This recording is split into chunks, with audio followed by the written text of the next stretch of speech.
Hello friends, carry on study with home academy में आप सभी का स्वागत है। आज इस वीडियो में हम बात करेंगे 19 सितंबर, 20 सितंबर और 21 सितंबर के क्रम पर छत्तीसगढ़ राष्ट्रीय और अंतर्राष्ट्रीय के महत्वपूर्ण करंट अफेयर्स के बारे में। तो अगर आप किसी भी प्रतियोगी परीक्षाओं की तैयारी कर रहे हैं तो इस करंट अफेयर्स के वीडियो को पूरा देखिएगा। आई होप ये वीडियो आप सभी के लिए हेल्पफुल हो और इन सभी प्रश्नों को और इसमें दिए गए महत्वपूर्ण फैक्ट को आप पूरा पढ़ेंगे, क्योंकि किसी भी फैक्ट से प्रश्न बन सकते हैं, बनाए जा सकते हैं और ये सभी फैक्ट और प्रश्न बहुत ही इंपॉर्टेंट है। ठीक है, तो चलिए बिना देरी के स्टार्ट करेंगे। अगर आपने चैनल सब्सक्राइब नहीं किया तो चैनल को सब्सक्राइब जरूर कर लें।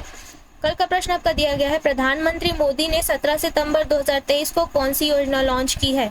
तो आप सभी को याद रखना है कि 17 सितंबर 2023 को विश्वकर्मा जयंती के अवसर पर प्रधानमंत्री मोदी ने पीएम विश्वकर्मा योजना लॉन्च की है, जिसके अंतर्गत जो है पारंपरिक कारीगरों और शिल्पकारों के लिए ये योजना लॉन्च की गई है। और याद रखेंगे, पहली बार में इस योजना के अंतर्गत 18 पारंपरिक व्यापारों को शामिल किया जाएगा। ठीक है, चलिए अगला प्रश्न देखते हैं आज का। हाल ही में किन्हें वर्ष 2023 का इंडो एशिया लीडरशिप अवार्ड से सम्मानित किया गया है। तो संजय अनंत हैं, इन्हें ये राज्य से संजय अनंत जी को जो है इंडो एशिया लीडरशिप अवार्ड से सम्मानित किया गया है। विस्तार पर बात करेंगे। लेखक, फिल्म समीक्षक, ब्लॉगर और द फिल्म फाउंडेशन ट्रस्ट के नेशनल वॉइस प्रेसिडेंट संजय अनंत जो है सम्मानित किए गए हैं। और याद रखेंगे, यह इंडो एशिया लीडरशिप अवार्ड उन्हें एक्ट्रेस भाग्यश्री द्वारा जयपुर में आयोजित कार्यक्रम में प्रदान किया गया है। ठीक है, अगला प्रश्न है, हाल ही में छत्तीसगढ़ में देश का कितने प्रतिशत लघु वनोपज संग्रहित किया जा रहा है। तो 74% लघु वनोपज, देश का 74% लघु वनोपज संग्रहित किया जा रहा है छत्तीसगढ़ राज्य में।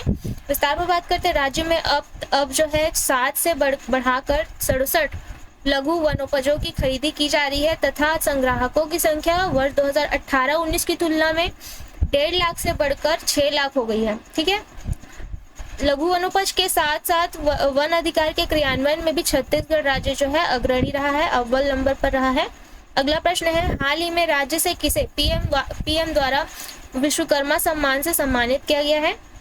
तो राज्य के गज्जू निर्मलकर, इन्हें जो है पीएम द्वारा विश्वकर्मा सम्मान से सम्मानित किया गया। जैसा कि अभी आपने पढ़ा कि 17 सितंबर को विश्वकर्मा योजना लॉन्च की गई है।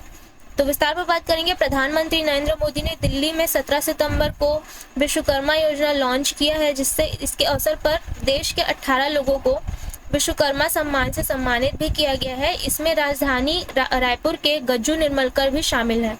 ये सभी पैतृक कार्य करते आ रहे हैं जिन्हें प्रधानमंत्री मोदी द्वारा सम्मान प्रदान किया गया है। ठीक है, चलिए अगला प्रश्न है, राष्ट्रपति द्वारा एशिया प्रशांत क्षेत्र के राष्ट्रीय मानवाधिकार संस्था सम्मेलन का उद्घाटन कहाँ किया गया है। तो नई दिल्ली में इसका उद्घाटन किया गया। विस्तार पर बात करेंगे। 20 सितंबर को राष्ट्रपति द्रौपदी मुर्मू जो है के द्वारा इसका उद्घाटन किया गया है। और राष्ट्रपति द्रौपदी मुर्मू 20 सितंबर को 2 दिवसीय राष्ट्रीय मानवाधिकार संस्था सम्मेलन का उद्घाटन राष्ट्रपति द्रौपदी मुर्मू ने किया है, जिसमें 20 सितंबर को वार्षिक आम बैठक होगी और 21 सितंबर को मानवाधिकारों पर सार्वभौम घोषणा UDHR की 75वीं वर्षगांठ तथा राष्ट्रीय मानवाधिकार संस्थानों और पेरिस सिद्धांतों की 30वीं वर्षगांठ मनाई जाएगी। ठीक है, तो याद रखेंगे ये 2 दिवसीय बैठक हुई है 20 और 21 सितंबर को। अगला प्रश्न है, हाल ही में किस भारतीय युवा निशानेबाज ने रियो वर्ल्ड कप में सिल्वर मेडल जीता है। तो निश्चल, भारतीय युवा निशानेबाज है निश्चल, इनके द्वारा वर्ल्ड कप में सिल्वर मेडल जीता गया है। विस्तार पर बात करेंगे। ISSF विश्व कप में महिलाओं की 50 मीटर राइफल में जो निश्चल हैं, इनके द्वारा सिल्वर मेडल जीतकर भारत को दूसरा पदक दिलाया गया। और इनसे पहले इला वेनिल वलारिवन ने महिलाओं की 10 मीटर एयर राइफल में स्वर्ण पदक जीता था। ठीक है, तो भारत को अपना कुल 2 पदक मिल चुका है। और निश्चल का जो है ये सीनियर वर्ग में पहला वर्ल्ड कप है, याद रखेंगे, तो इसीलिए ये इनके लिए खास भी है। अगला प्रश्न है, हाल ही में नीरज चोपड़ा अमेरिका के यूजीन में डायमंड लीग फाइनल में किस स्थान पर रहे हैं। तो ये जो है दूसरे स्थान पर रहे हैं। विस्तार पर बात करेंगे। 16 सितंबर को भारतीय javelin thrower Neeraj Chopra America के ओरेगॉन में डायमंड लीग के पुरुषों की फाइनल स्पर्धा में 83.80 मीटर का थ्रो कर दूसरे स्थान पर रहे हैं।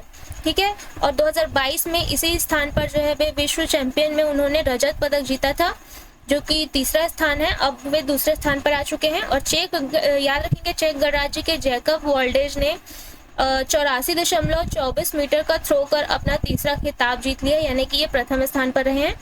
अगला प्रश्न है 2023 के digital quality of life index survey में भारत किस स्थान पर रहा है? ठीक है, तो विस्तार पर बात, इसका आंसर है 52वें स्थान पर। ठीक है, 52 रैंक का है भारत का। विस्तार पर बात करेंगे 121 देशों के digital quality of life index survey में भारत 7 पायदान की छलांग लगाकर 52वें स्थान पर पहुंच गया है। पहले इसका स्थान क्या था? 59। ठीक है, 59 क्रम पे था भारत। साइबर सुरक्षा फर्म सर्फशार्क ने 5 कारक पर जो है सर्वे किया है, जो कि है इंटरनेट गुणवत्ता, इंटरनेट सामर्थ्य, इंटरनेट बुनियादी ढांचा, इंटरनेट सरकार, इंटरनेट सुरक्षा। और इन पांचों कारकों के आधार पर जो है भारत का रैंक क्रमशः 16वां, 28वां, 91, 25वां और 66वां रहा है। यानी कि ई गुणवत्ता के आधार पर 16वां, ई सामर्थ्य के आधार पर 28वां, ई बुनियादी ढांचा के आधार पर 91 क्रम का, और ई सरकार के आधार पर 25वां और ई सुरक्षा के आधार पर 66वां भारत का क्रम रहा है। ठीक है, अगला प्रश्न है हाल ही में digital infrastructure providers association DIPA का अध्यक्ष किन्हें नियुक्त किया गया है? तो याद रखेंगे धनंजय जोशी को जो है DIPA का अध्यक्ष नियुक्त किया गया है। विस्तार पर बात करेंगे।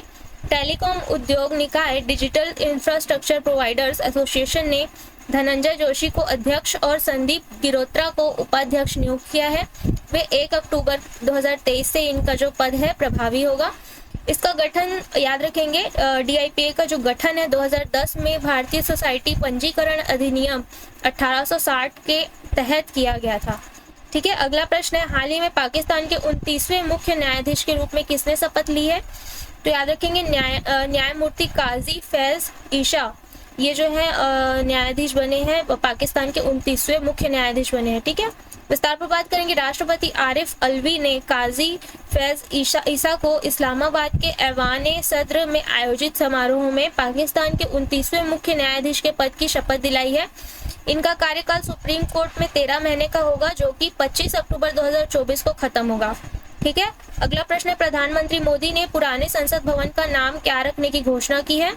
तो इसका आंसर आप कमेंट बॉक्स पर देना। और साथ ही हमारे अकेडमी में ऑफलाइन और ऑनलाइन क्लासेस अवेलेबल हैं, तो अगर आप किसी भी चीज़ की जानकारी चाहते हैं तो दिए गए कॉन्टैक्ट नंबर पर कॉन्टैक्ट कर सकते हैं या विजिट कर सकते हैं हमारे अकेडमी में।